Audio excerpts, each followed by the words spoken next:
de entre todos los cómics europeos, solo Asterix puede rivalizarle en fama a nivel mundial. Su protagonista ha viajado por todo el mundo viviendo aventuras y llegó a la Luna 15 años antes que la misión del Apolo 11. Hoy, en Detective de Letras, investigaremos las aventuras de Tintín y Milú. Tintín se ha convertido en el protagonista de uno de los cómics más importantes de origen europeo. Hace poco cumplió 93 años desde su lanzamiento el 10 de enero de 1929. Ha logrado vender más de 200 millones de álbumes en todo el mundo y sus aventuras han sido traducidas a más de 60 idiomas. Las aventuras de Tintín, cuyo título original en francés es Les Aventures de Tintin et Milou. ¿Cómo le quedó el ojo detective? Si encuentra una calza por ahí, es mía. Es una serie de 24 álbumes de origen franco-belga creados por el dibujante belga Georges Remy, quien escribía bajo el seudónimo Hergé.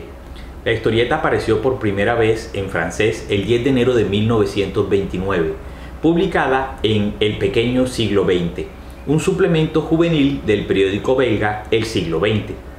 El éxito de la serie condujo a tiras serializadas publicadas en el periódico principal de Bélgica, La Noche, y convertidas en una exitosa revista titulada como su protagonista, Tintín.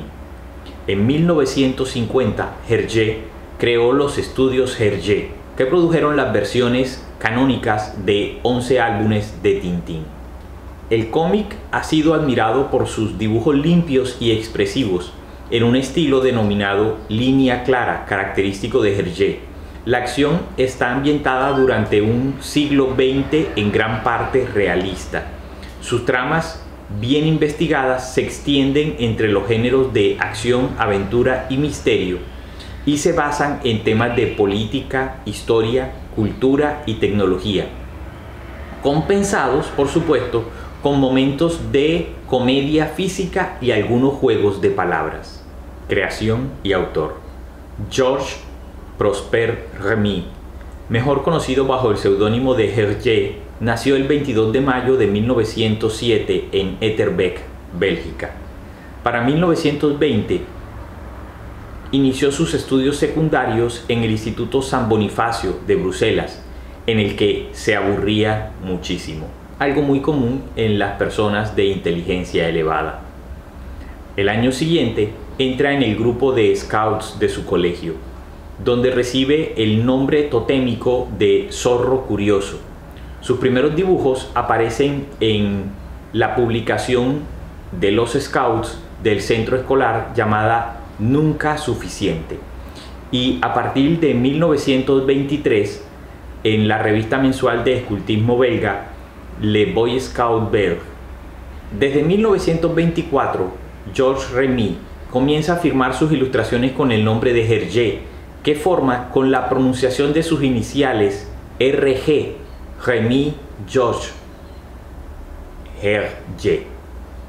En 1926 publicó una caricatura de su creación titulada Totor, jefe de la patrulla de los abejorros, un precursor de Tintín en la revista de los Boy Scouts de Bélgica. Al año siguiente, en 1927, Hergé realizó el servicio militar, otra actividad en la que destacaría a lo largo de su vida. En 1928, de regreso a Bruselas, Hergé es nombrado redactor en jefe del Pequeño Siglo XX, el suplemento juvenil semanal del diario Siglo XX. El primer número apareció el 1 de noviembre. Al año siguiente, el 10 de enero de 1929, nace Tintín y Milú en este suplemento semanal. 5 años más tarde, y siendo ya un creativo exitoso gracias a Tintín, en 1934 el encuentro con un joven estudiante chino llamado Chang Chong-yen supone un punto de inflexión en la trayectoria de Hergé, ya que se persuade de la importancia de un guión sólidamente construido y de la necesidad de documentarse a fondo antes de escribir cualquier historia. Remy empieza a tomarse en serio lo que hasta ese momento solo era una afición: crear una tira cómica. La amistad con Chan Chong-jen sería tan importante que se reflejaría en las historias de Tintín. Personajes. Tintín es un joven reportero y aventurero belga que se ve envuelto en peligrosos casos en los que toma una acción heroica para salvar el día. Las diversas aventuras pueden presentar a Tintín trabajando duro en el periodismo de investigación, en el fotoperiodismo, pero rara vez se le ve realmente entregando una historia. De hecho, la única vez que se le ve escribiendo un reportaje para entregar es en Tintín en el país de los soviets. Lectores y críticos han descrito a Tintín como un personaje complejo pero abierto, inteligente y creativo, señalando que su falta de historia de fondo y personalidad neutral permite un reflejo de la maldad, la locura y la temeridad que lo rodea en toda su vida. El personaje nunca compromete sus ideales nobles y buenos al estilo de los Boy Scouts. Estos ideales reflejan los de Hergé y su estatus le permite al lector asumir una posición dentro de la historia. Tintín no tiene una edad determinada, podría tener entre 16 y 21 años, pero no mucho más. Es joven, trabajador, independiente, responsable, valiente, limpio y sincero. Todo lo bueno que puede ser un ser humano. Incluso los lamas tibetanos, en una de sus aventuras, llaman a Tintín corazón puro. Y no hay una mejor forma de describir el alma de nuestro personaje. Aunque su mechón de cabello es una de las características principales, no siempre lo tuvo. En Tintín, en el país de los soviets, nuestro héroe va peinado hacia adelante durante 8 páginas. Es en la última viñeta de la 8ª página donde Tintín arranca de golpe en un carro convertible, donde su tupé característico se levanta y ya nunca más se vendrá abajo. Sabemos que Tintín vive en el número 26 de la calle Labrador y desde su primer volumen en adelante vemos que Tintín es un experto en conducir y reparar cualquier vehículo mecánico que encuentre. Sin mucha instrucción podemos ver a Tintín conduciendo automóviles, un tanque lunar e incluso se defiende en la aviación. También sabemos que Tintín es un buen radiooperador y es un experto en el conocimiento del código Morse. Es un combatiente cuerpo a cuerpo por encima del promedio, demuestra impresionantes capacidades para nadar y es un gran tirador. Tiene una buena condición física, es capaz de caminar, correr y nadar largas distancias. Tintín es un pensador rápido y es un diplomático eficaz. Sin embargo, Tintín no está libre de defectos. Se emborracha antes de enfrentarse al pelotón de fusilamiento en La Oreja Rota, algo que yo también haría. Y se enoja muchísimo cuando el capitán Haddock casi hace que pierda la vida en Aterrizaje en la Luna. No estamos seguros de si su nombre o su apellido es Tintín. Sin embargo, no se le conoce de ninguna otra manera y su buzón de correo en su edificio de apartamentos está marcado como Señor Tintín, así que presumo que ese es su apellido. El primer y más fiel compañero de Tintín que comparte con él el título de sus aventuras es Milou, un fox terrier blanco que acompaña al héroe.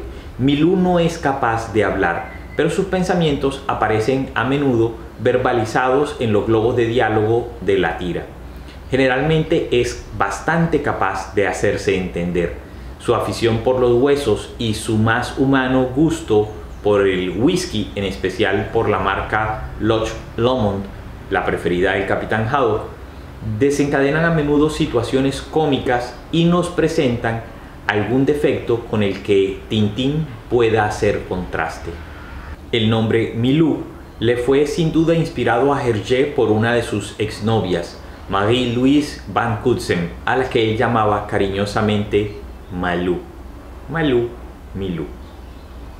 En Tintín en el Tíbet, los monjes tibetanos bautizaron a Milou Nieve de la Mañana.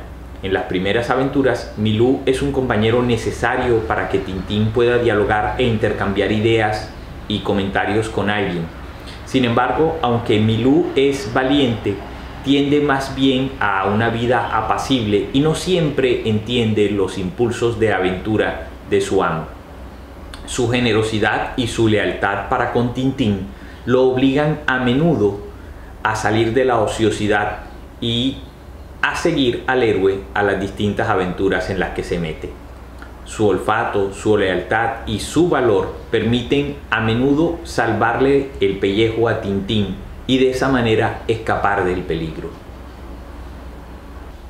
A diferencia de Tintín, Milú tiene una serie de defectos más grandes y a menudo sucumbe a la glotonería, a la curiosidad o simplemente a su instinto animal, lo cual suele traerle dilemas casi trágicos. Pero pronto su sentido del valor es el que prevalece y retoma el buen camino para acompañar a su amo. Milú está preocupado por su apariencia y no se niega a llevar algunos trajes de confección, ya sea una túnica de piel para el frío, un traje espacial, y a veces se disfraza sin más por una buena causa. En muchos aspectos, el primer compañero y el más fiel de los amigos de Tintín se parece muchísimo al capitán Haddock, protestón, parlanchín, irritable, testarudo, jactancioso, torpe y a veces desventurado. Es justamente la aparición del capitán Haddock en Tintín la que llevará a apagar gradualmente la locuacidad de Milú y su papel de cómplice. El capitán Archibald Haddock. Haddock es sin dudas el personaje más entrañable de las aventuras de Tintín y Milú. Su comportamiento agresivo, sus insultos, sus debilidades, su actitud a veces torpe, a veces valiente, convierten a este personaje en realidad en un corazón que late, en un ser vivo. Hasta diremos más, es una palpitación del alma. Es mi personaje favorito en las aventuras de Tintín. Después de Milú es el compañero más fiel del héroe. Haddock es una palabra de origen inglés que significa algo así como abadejo ahumado. De la misma forma que Tintín es el arquetipo del reportero, Haddock es el arquetipo del marinero. Nuestro hombre es incluso un capitán de la marina mercante. A Haddock nos lo presentan originalmente como un personaje débil y alcohólico, bajo el control de su primer oficial Alan, quien lo mantiene borracho y dirige su carguero. Poco después, el capitán Haddock recupera su mando y su dignidad, llegando incluso a ser presidente de la Sociedad de Marineros Sobrios. Pero nunca abandona su amor por el ron y por el whisky, especialmente el Loch Lomond, hasta su aventura final en Tintín y los Pícaros, cuando el profesor Tornasol lo cura de su gusto por el alcohol. En la aventura El secreto del unicornio, una de mis favoritas y mi principal recomendación para leer Tintín, y en su continuación El tesoro de Ragman el Rojo, el capitán Haddock y Tintín viajan para encontrar el tesoro de un pirata capturado por su antepasado, el caballero François de Hadoque. Con esta nueva riqueza y recuperando su hogar ancestral, el castillo de Molinsart, el capitán Haddock se convierte en un miembro de la alta sociedad. Suele entonces verse al capitán montando a caballo, utilizando un monóculo o sentado en el palco del teatro. Luego evoluciona para volverse genuinamente heroico, ofreciéndose como voluntario para sacrificarse en favor de la vida de Tintín en el tomo de Tintín en el Tíbet. En volúmenes posteriores, el capitán Haddock está claramente retirado. A lo largo de toda la serie, la humanidad realista y grosera y a veces agresiva del capitán Haddock actúa como un contrapunto al heroísmo y a menudo a lo poco realista de la perfección de Tintín. El capitán siempre es rápido para sacar un comentario seco y un poco agudo cada vez que el muchacho reportero se le presenta como demasiado idealista. Además de eso, es valiente y bueno con los puños. El profesor Silvestre Tornasol es quizá el cuarto en importancia tras Tintín, Milú y el capitán Haddock. Se caracteriza por ser un inventor excéntrico y prácticamente sordo. Su imagen física se inspira en la del profesor e inventor Auguste Piccard, un amigo de Hergé. Tornasol en sí es un genio que demuestra a lo largo de la serie ser un experto en muchísimos campos de la ciencia. Tiene 3 doctorados en física nuclear, física teórica y en astronomía. Además de eso, el profesor Tornasol es ingeniero, arqueólogo, biólogo y químico experimentado. Muchos de sus inventos preceden o reflejan desarrollos tecnológicos similares en el mundo real, sobre todo el cohete lunar con el que viajan a la luna, pero también su invento fallido de crear un televisor a color. Además de eso, busca beneficiar a la humanidad a través de sus inventos, entre ellos con una pastilla para curar el alcoholismo, haciendo el alcohol desagradable para el paciente. Este invento existe en la vida real, busquen Antabuse en Google. Y negándose también a crear armas de destrucción masiva, a utilizar su ingenio y su inteligencia para crear armas peligrosas para la humanidad. La sordera del profesor Tornasol es una fuente frecuente de humor en sus interacciones con otras personas, ya que a menudo él repite lo que cree haber escuchado, generalmente con un resultado bastante improbable. No está perturbado por esta discapacidad. El profesor Tornasol es un hombre increíblemente inteligente y capaz, solo que es sordo. Incluso esta sordera es una fuente frecuente de frustración para sus amigos. Él mismo no admite ser casi sordo e insiste en que solo tiene un pequeño problema de audición en uno de los oídos. El profesor Tornasol mantiene un laboratorio en el castillo de Molinsart en el que realiza varios experimentos. Es bastante protector y celoso de su trabajo, en ocasiones escondiendo esfuerzos científicos de Tintín y del Capitán Haddock, lo que suele meterlo en muchos problemas. Aunque generalmente el profesor Tornasol es un hombre amable, apacible y de buenos modales, Tornasol suele enfurecerse de forma inusual si se siente insultado o ridiculizado. A pesar de todo esto, sus amigos lo apoyan pase lo que pase. Haddock lo invitó a quedarse en el castillo de Molinsart después de que Tornasol descubrió que ese era el hogar familiar del capitán y lo compró para el marinero con el dinero que había ganado vendiendo la patente de su submarino con forma de tiburón. Tornasol hizo esto porque Haddock y Tintín le dieron la oportunidad de probar el submarino buscando el tesoro de Rackman el Rojo. Tintín y Haddock cruzaron el mundo al menos en 2 ocasiones, en Prisioneros del Sol y en El asunto Tornasol, para salvar al profesor de secuestradores. En contraste con todos esos méritos científicos que tiene, el profesor Tornasol es un ferviente creyente de la radiestesia y lleva un péndulo con él para utilizarla muy a menudo. Tornasol es el único personaje en las aventuras de Tintín entre los protagonistas que suele mostrar una atracción hacia personajes del sexo femenino.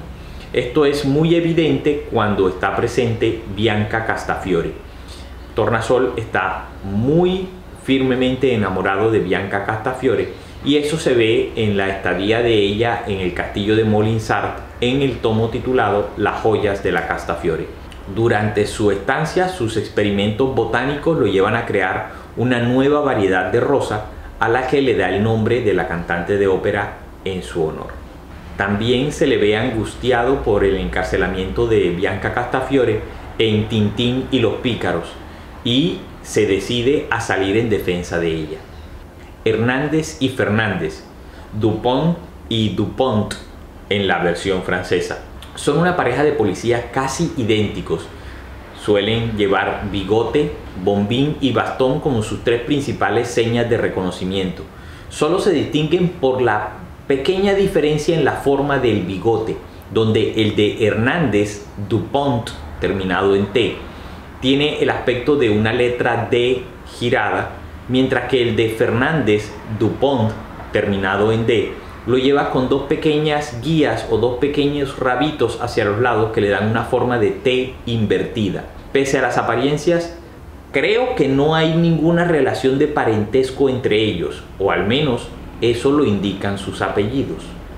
Hernández y Fernández hicieron su primera aparición con bastante protagonismo en la aventura Los cigarros del faraón de 1934 con los nombres código de agentes X-33 y X-33 bis. Más adelante Hergé los hizo aparecer en una edición en color del álbum cronológicamente anterior Tintín en el Congo, en donde en una viñeta bastante poblada, bastante llena de gente, se les pueden ver. Están algo apartados del grupo principal que despide al reportero. Ellos aparecen en todos los álbumes posteriores de la serie, con dos únicas excepciones: Tintín en el Tíbet y Vuelo 14 para Sydney. Las características que más identifican a Hernández y Fernández son su ingenuidad y sus muy a menudo meteduras de pata, además de su afición a los disfraces que realmente poco les sirven. Bianca Castafiore es una célebre cantante lírica de fama internacional, ha actuado en los mejores teatros de ópera del mundo, en especial en la Scala de Milán. A Bianca Castafiore, cuyo nombre literalmente significa Blanca Castaflor, también se le conoce comúnmente como el ruiseñor milanés, así que presumo que ella es nativa de Milán. Según Hergé, Bianca Castafiore tiene más o menos unos 45 años. Aunque la prensa suele atribuirle numerosos romances a Bianca Castafiore, en realidad el ruiseñor milanés es una persona bastante solitaria, no se le conoce familia alguna y su entorno está compuesto básicamente por su fiel camarera Irma y por su pianista Igor Wagner. Aunque es evidente su inmensa vanidad, Bianca Castafiore tiene otras dos características que también la hacen destacar: su lealtad y su valentía. Ella suele ocultar y proteger a Tintín y al Capitán Haddock de cualquier persona que los esté persiguiendo y no tiembla ante ninguna amenaza, ni siquiera ante la posibilidad de ir a la cárcel. La Castafiore canta a las joyas no solo con su voz, siente una pasión obsesiva por las joyas. Entre las más valiosas de las que tiene está una esmeralda que le había regalado el Marajá de Gopal y por la que Bianca derrama más de una lágrima en toda la serie. Si bien los sentimientos del profesor Tornasol suelen ser ignorados por Bianca Castafiore, Haddock parece un poco más afortunado. Las sucesivas desgracias que le ocurren al Capitán Haddock en Las joyas de la Castafiore reavivan el instinto maternal de la cantante, quien trata de cuidarlo durante toda la aventura, le alivia las picazones de avispa, lo pasea por el parque en silla de ruedas, y eso hace que surja entre los paparazzi el rumor de una relación amorosa entre los dos. Una secuencia final en forma de conclusión a esta historia en Tintín y los pícaros nos muestra cómo Bianca Castafiore corre a los brazos del Capitán Haddock cuando el peligro ha pasado, algo que definitivamente no emociona al capitán. Para generaciones enteras, las aventuras de Tintín fueron una iniciación a la geografía. Eran tiempos en los que no existía la televisión, no era fácil adquirir revistas de reportajes, no existía el internet, y las andanzas del reportero abrieron a todos sus lectores una ventana a paisajes y fenómenos espectaculares de un mundo todavía poco conocido, el planeta Tierra. Tintín nos llevó desde las arenas del Sahara a los glaciares del Himalaya, pasando por las selvas amazónicas y por las tierras altas escocesas. Las viñetas a color de Hergé están llenas de detalles y revelan un planeta lleno de sorpresas y de peligros, por lo tanto, nos presentan una narración apasionante. Son 24 las aventuras de Tintín, no hay más, pero de entre ellas, estos detectives, por supuesto, tienen sus favoritas. Los cigarros del faraón, la primera de las aventuras de Tintín que supone en realidad una trama policíaca. Comienza en Egipto y nos lleva de viaje de Asia hasta la India en persecución de unos peligrosos traficantes de opio, poseedores de un veneno que vuelve locas a las víctimas. Además de conocer allí extravagantes personajes como el egiptólogo Filemón Ciclón, hace su aparición por primera vez el archivillano de Tintín, Rastapopoulos, y los detectives X-33 y X-33 bis, más conocidos por su versión en castellano como Hernández y Fernández. El Loto Azul, la segunda parte de Los cigarros del faraón. Es el primer álbum en el que Hergé se preocupa realmente por investigar el trasfondo histórico y cultural de la historia, después de conocer a Chan Chong-jen en Bruselas. El cetro de Ottokar. En esta magnífica obra se nos presenta una crítica satírica de la política expansionista de la Alemania nazi. La historia nos lleva a la nación ficticia de Sildavia, donde Tintín tiene que evitar que una conspiración derroque al rey Muscar XII. En este álbum conocemos por primera vez al personaje de Bianca Castafiore y también podemos encontrar en una de sus viñetas a Hergé, quien se ha dibujado a sí mismo como hizo Velázquez en Las Meninas. El cangrejo de las pinzas de oro, un libro perfecto para empezar a leer a Tintín. Aquí vas a encontrar más opio, más aventuras exóticas que nos recuerdan a las de Indiana Jones y a el Capitán Haddock presentado por primera vez como un compañero de Tintín. Un viejo lobo de mar demasiado aficionado a beber y un maestro del insulto. Objetivo: la luna. Aunque el Apolo 11 no llegó a la luna hasta 1969, desde 1953 Hergé ya imaginó cómo sería la posibilidad de los viajes espaciales tripulados por humanos. En este álbum, Tintín, Milú y el Capitán Haddock se reúnen con el profesor Tornasol en Sildavia, donde se trabaja en un proyecto secreto para construir una nave espacial que volará a la luna. La segunda parte de este álbum es el profético Aterrizaje en la luna. Stock de Coq. Con el tráfico de esclavos y de armas, además de una serie de casualidades como telón de fondo, esta especial continuación de Tintín en el País del Oro Negro nos presenta un récord en la serie. Es el álbum de las aventuras de Tintín en el que aparece un mayor número de personajes secundarios de todas las aventuras precedentes. Allí aparecen el general Alcázar, su rival el general Tapioca, Serafín Latón, la Castafiore, Alan Thompson, Néstor, Dawson. Es un álbum para que los tintinólogos reconozcan tantos personajes como sea posible. Tintín en el Tíbet. En esta aventura, Chang, el amigo de Tintín al que conocimos en el Loto Azul, aparentemente muere en un accidente de aviación sobrevolando el Himalaya. Pero el periodista tiene un sueño que lo convence de que el joven chino sigue vivo, así que nuestros héroes parten a buscarlo. La expedición al Himalaya está plagada de misticismo, aventuras bajo cero y hasta aparece por allí el Yeti. El álbum tiene una de las mejores ilustraciones de toda la serie, y además es el favorito de Hergé, o era el favorito de Hergé. Este álbum no tiene un villano, los protagonistas se enfrentan a peligros de la naturaleza y es un símbolo a la amistad. Está protagonizado, y nos lo muestran en la portada, el trío de los más fieles amigos, Tintín, Milú y el Capitán Haddock, quienes arriesgan todo por salvar a Chang. Vuelo 714 para Sydney. Extraterrestres, telepatía, secuestros aéreos, excéntricos millonarios, una isla misteriosa, monos narigudos de Borneo, unos malos que parecen sacados de una película de Bud Spencer y Terence Hill, prueban la que es para muchos la aventura favorita de Tintín.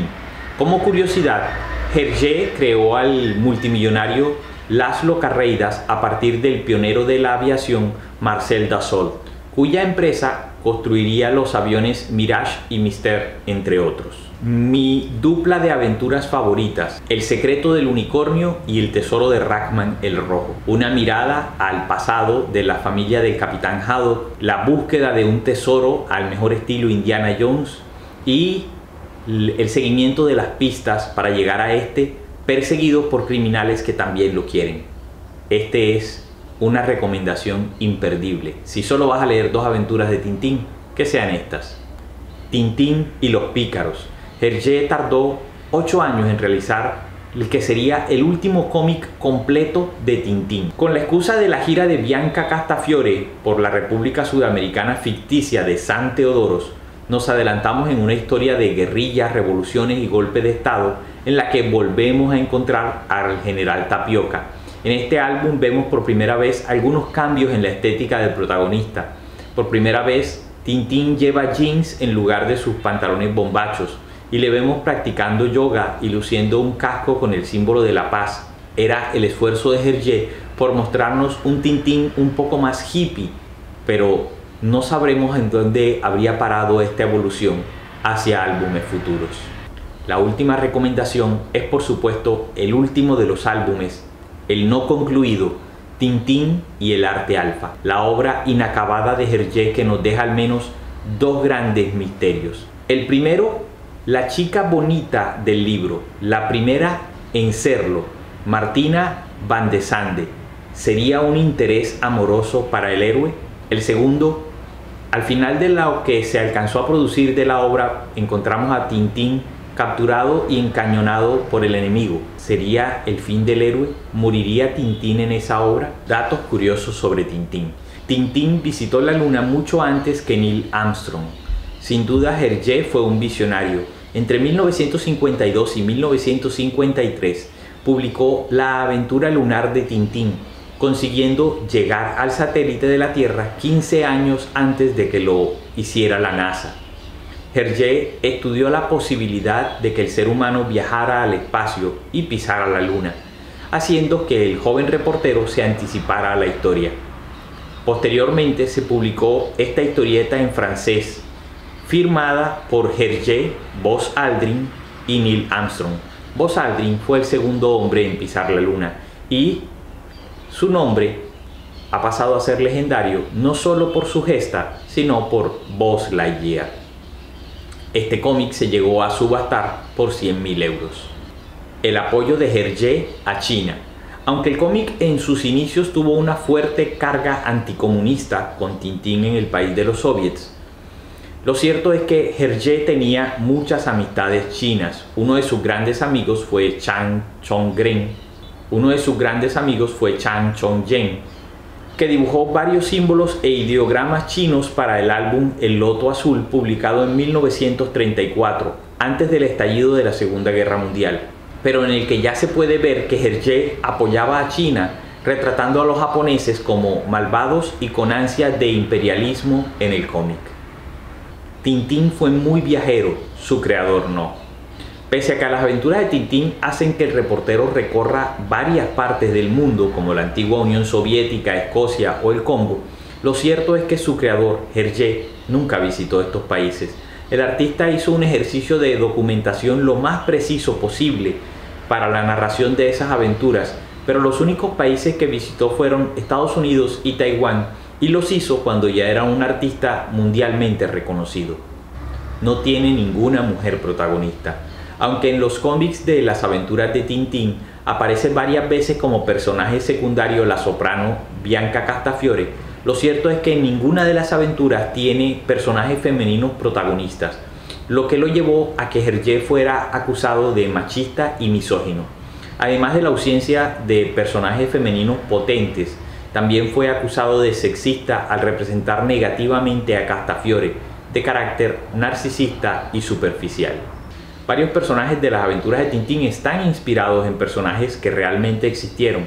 La relación entre Aristóteles Onassis y María Callas le sirvió a Hergé para crear al millonario griego Rastapopoulos y a la diva de la ópera Bianca Castafiore. Hitler y Mussolini le sirvieron de inspiración para crear al villano y siniestro general Mussler, mientras que Silvestre Tornasol está inspirado en el científico suizo Auguste Piccard.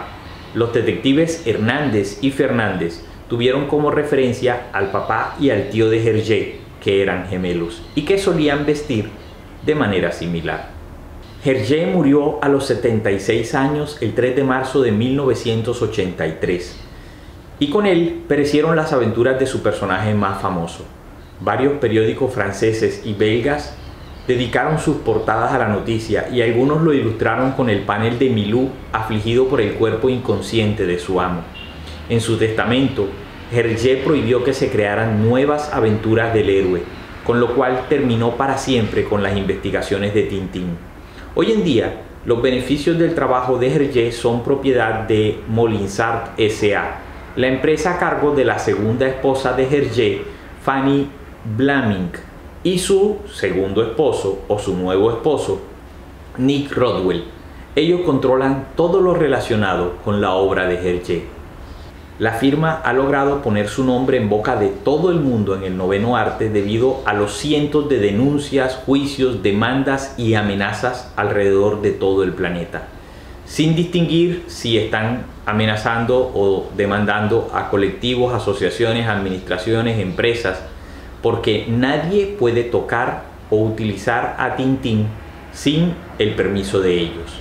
Quizá tengamos que esperar hasta el 2053 para poder hacer acciones vinculadas con el personaje. Por supuesto, yo no soy experto en leyes, pero se supone que en ese año, en Bélgica, si no se ha vuelto a publicar ninguna nueva obra de Tintín, el personaje queda libre de derechos de autor y pasa al dominio público. Como ya lo dijimos, era un deseo expreso de Hergé que nadie continuase con las obras del personaje que no fuera él. Pero ¿cumplirá ese deseo Mulinsart S.A.? Si no sacan una nueva aventura de Tintín, perderán el control del personaje en 2053. Y si sacan una aventura de Tintín, estarán incumpliendo los deseos del autor en su testamento. Todavía nos queda mucho tiempo para saberlo, pero no me sorprendería que en algún momento viéramos aparecer una nueva historia del personaje que les ayude a mantener el control del producto. El tiempo, como siempre, me dará la razón. Si quieres leer la colección completa de las 24 aventuras de Tintín y viajar con el reportero belga por el mundo, te dejamos un enlace para descargarlas en la descripción de este video. Soy Jota y esto es Detective de Letras. Si te gustó, like, campanita, suscribirse, compartir. Nos vemos en el próximo video, investigando otro tema. Lo bueno de investigar como Tintín es tener un compañero como el Capitán Haddock que pague todas las cuentas, ¿no?